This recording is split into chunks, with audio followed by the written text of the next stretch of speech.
largest challenge that most clients face with regards to cash management is carrying excess inventory.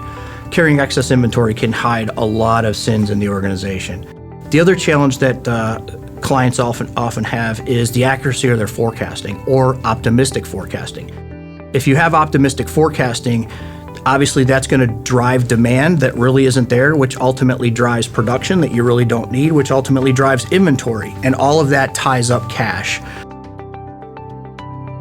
We work with these clients to make the tough decisions around these aspects or these challenges as it relates to cash management.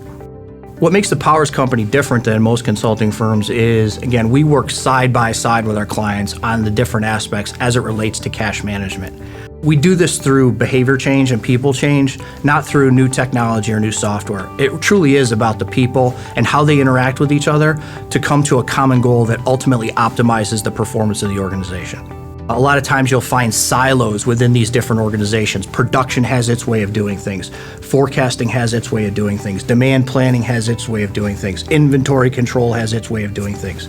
We help unsilo those different aspects of a business and work side by side with the different groups to come together to a consensus as to how to best manage the business, but ultimately manage cash at the end of the day.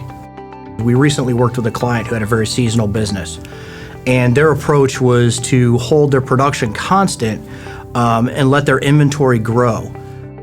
And through an in-depth analysis, we found that we were able to apply a different model to their production practices that would more closely match demand to inventory production and still allow them to meet their service levels that they needed when they went into their busy season. The value of this was almost a $10 million reduction in the inventory levels during that non-peak period. So it was very successful for the client and a huge opportunity for them to improve their financial positioning.